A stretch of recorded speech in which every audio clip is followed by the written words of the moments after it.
В днешния епизод от рубриката Покупка на имот ще ви разкажа за консултацията с адвокат и защо е нужна тя. В случая ние с моя партньор не си правихме консултация с адвокат за документите, свързани с покупката на самия имот, а по-скоро за това как да разпределим собствеността и наследството при покупка на такъв имот. За контекст, ние нямаме брак, живеем заедно дългосрочно, имаме две общи деца, а партньорът ми има пълнолетно дете от предишна връзка. Обсъждали сме преди варианта за брак, като цяло идеята за сватба не е нашето нещо и двамата никога не сме имали желание да го правим това събитие в живота си, но самия брак от гледна точка на държавата и на институциите може да бъде полезен в някои ситуации. И сега при покупката на общ имот решихме да преразгледаме тази възможност и дали за нас би имало смисъл да сключим брак, какво точно трябва да направим, когато си купуваме общ имот, какви са нашите очаквания като двойка, какви са нашите очаквания като индивиди, отделни, какво би се случило, ако ние се разделим без брак, какво би се случило, ако ние се разделим и имаме брак, какво би се случило, ако някой от нас почине. Това бяха въпроси, които не сме обсъждали до сега и покупката на имот беше повод да ги отворим тези теми и да обсъдим. Защо смятам, че е важно да се говори за тези неща преди подобни решения? Защото обикновено хората имат очаквания и когато те не са комуникирани, е много вероятно да имаме различни очаквания от нашия партньор, без значение, че ние сме дългосрочно заедно, имаме деца, имаме брак, нямаме брак, се тая. Тези неща се разминават и когато се разминават, се натрупват някакви неприятни емоции, могат да доведат и до доста неприятни ситуации в случай на раздяла или смърт, особено когато има множество наследници. Така че е изключително важно да се изкомуникират на първо място, а след това, ако имате възможност и желание и да обсъдите варианти, как бихте могли да се разпоредите с тези решения и законово, преди да предприемете голямата стъпка. В нашия случай ние решихме, че ще купуваме два имота и решихме, че ще си направим консултация с адвокат, когато вече сме избрали имоти. В случай ние купуваме два апартамента и ще теглим един ипотечен кредит. Моят партньор ще даде 90% от самоучастието, така че беше изключително важно да изговорим какво е справедливо на база на тези предпоставки, имайки предвид нашия контекст, нашето съжителство, децата ни. Изключително беше важно да поставим една хубава основа, защото в този живот всичко се случва. Аз предпочитам да съм реалист. Моят партньор също гледа доста реалистично на нещата, особено имайки предвид, че има една връзка зад гърба си дългосрочно, при която са се разделили, не е имал брак, така че има известен опит с това и знае, че понякога нещата се случват и когато хората се разделят, колкото и сега да ни се струва, че се обичаме, че се разбираме и че тогава ще се разберем, вярвайте ми от моя личен опит и от това, което съм наблюдала при други хора, обикновено не се случват точно така нещата и понякога става доста грозно, доста неприятно и доста дискомфортно. Така че ако можем да си намалим риска от подобни неприятни ситуации, то това, преди да направим покупка на имот, е такъв момент, в който можем да направим нещо, което зависи от нас. И консултацията с адвокат е нещо, което ние направихме, защото нито аз, нито партньора ми имаме дълбоки познания относно правото, особено относно наследствено и семейно право, така че решихме да се посъветваме с специалист. Искам първо да адресирам този въпрос. Липсата на брак ли налага такава консултация? Ние имаме брак и всичко е що годе ясно. Сега, тук първо ще го разделя на две части този въпрос. Липсата на брак ли налага такава консултация? Не е липсата на брак.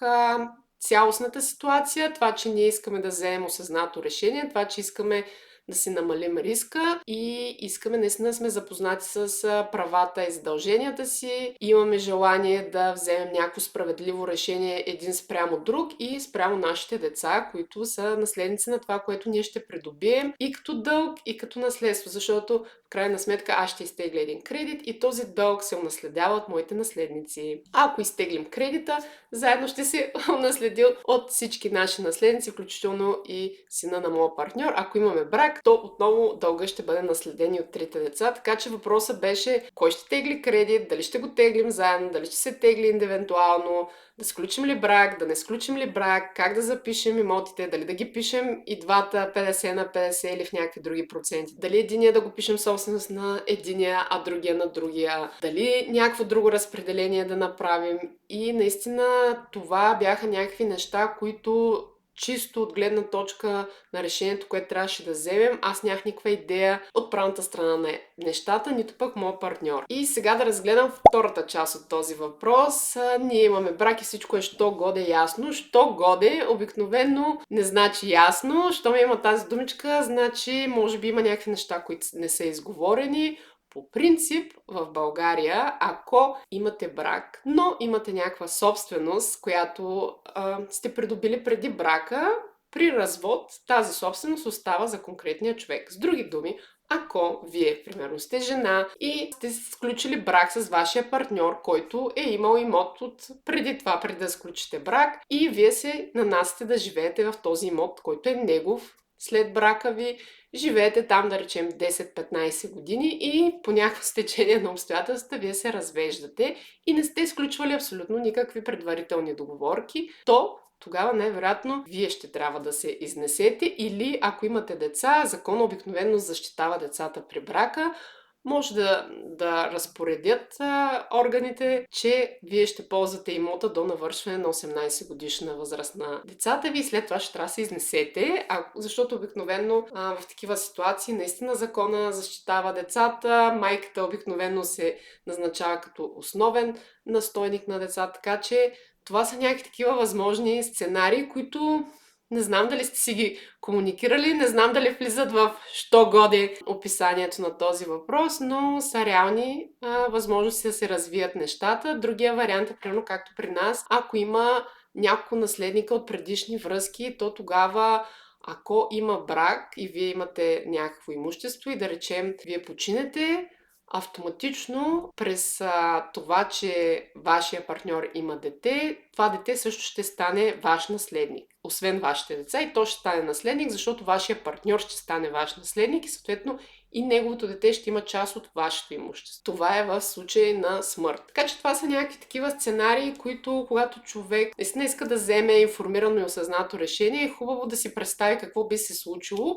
И тук на помощ идват адвокатите, за да ви обяснят как стават нещата. Относно имуществото, което е придобито след сключването на брак, обикновено се дели на половина. Ако няма някакви други обстоятелства, които вече в съда се решават, тук не мога да коментирам. Друго нещо, което може да се направи, са така наречените предбрачни договори, където да се опишат нещата и да не е просто що годе, а да е описано. Така, адвокатите ме запознаха с така наречения термин алиаторна сделка или нещо, за което се договаряте, но реално зависи от някакви бъдещи събития, а не настоящи.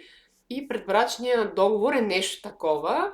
Той има законова стойност, но зависи от някакви бъдещи събития и реално може да има и някакви вратички, така че възможно е да сключите брак и в предбрачния договор да се напишат някакви неща, кое наследство за кое дете остава, ако се разведете, какво се случва, кой какво ще вземе от гледна точка на имуществото, което имате заедно и преди брака. Така че това са някакви неща, които всеки трябва да вземе за себе си като решение, чисто документално. Но за мен лично най-важната причина, поради която искахме ние да се консултираме, е да се чувстваме и двамата комфортно с това решение, което вземаме, да сме напълно осъзнати, да е изкомуникирано всичко, имайки предвид нашата ситуация, кое би било най-доброто. В крайна сметка това е някаква голяма сума пари, това е някакъв дългосрочен ангажимент от гледна точка на ипотечния кредит. Съответно, имотите, които купуваме, са и с инвестиционна насоченост, така че аз гледам по-скоро на това на инвестиция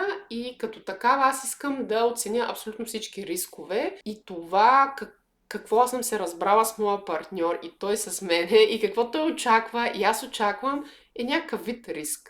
Ако не е изкомуникирано ясно, това създава риск. Възможност за несъгласие, триене. Така че, наистина, на мен беше изключително полезна тази консултация с адвокат. Горещо ви го препоръчвам. Изобщо не е толкова голям разход. Намерете си един специалист, отделете си един час да говорите с този човек, да му разкажете каква ви е ситуацията, той да ви каже какви са сценариите и след това си отделете време да си поговорите с вашия партньор, без значение дали имате брак или нямате брак, кой какво очаква от другия, защото това мълчание понякога, което ние си казваме, ние сме се разбрали, то е ясно, щом сме подписали договор, но не сме го говорили реално, то тогава обикновено това, което се случва е, че ние оставяме така нещата на не толкова на случайността, просто не вземаме ние активно решение, носим се по течение така и каквото стане, както стане, може и нищо да не стане, но доколкото ние можем да управляваме риска в този живот и да управляваме и контролираме нещо, това е от този тип неща, които можем. Така, другото нещо, което пропуснах да спомена и което научих от адвокатите е, че дори да се напише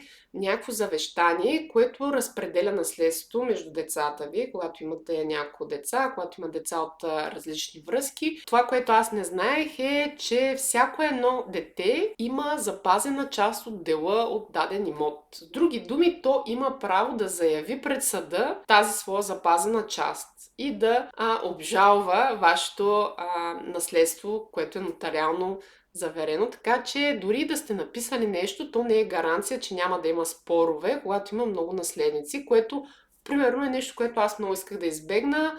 Не искам да поставям нашите деца в ситуация, където те не могат да се разберат, трябва да се съдят и така нататък. Виждала съм го и това с близки мои роднини, с близки мои приятели. Така много се влошават отношенията в семейство, когато стане въпрос да се дели някакъв имот. Виждала съм и безброй много имоти, които така пустеят, защото наследниците не могат да се разберат кой какво да вземе и как да ги продадат и така просто запустяват. А това е нещо, което техните родители и прадеди са градили, вложили са много труд и енергия и в крайна сметка остава ето така и никой не му се радва, никой не го поддържа, защото хората не могат да се разберат и да надмогнат своето его, някакви други такива желания, алчност или каквото и да било, гордост. Така че моята идея беше да се избегнат такива ситуации, доколкото зависи от мен, да се напише някакво такова наследство от мен и партньора ми, при положение, че ще купуваме някакъв имот, за да може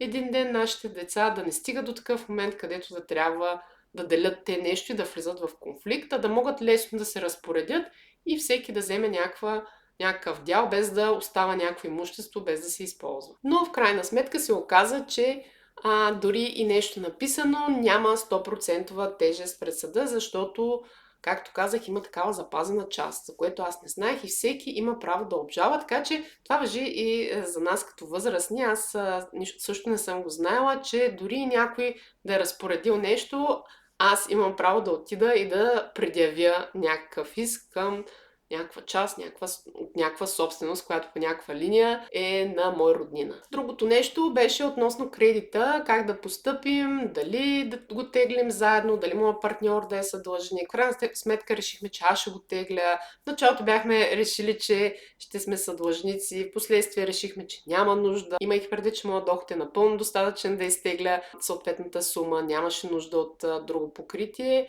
Но от гледна точка на това, на обезпечаване и на сигурност от моя страна, можеше да бъде по-добро решение. В крайна сметка, тук става въпрос за интереси и че интерес се защитават от закона в една или друга ситуация, в зависимост от избора. Затова беше много интересно, когато аз се свързах с адвокатката, тя ми посъветва, ела ти сама, без партньора ти, за да те консултирам какво би било най-добре спрямо твоите интереси. В същото време моят партньор също се беше свързал с някакви адвокати преди да изберем конкретния човек и те му бяха казали същото.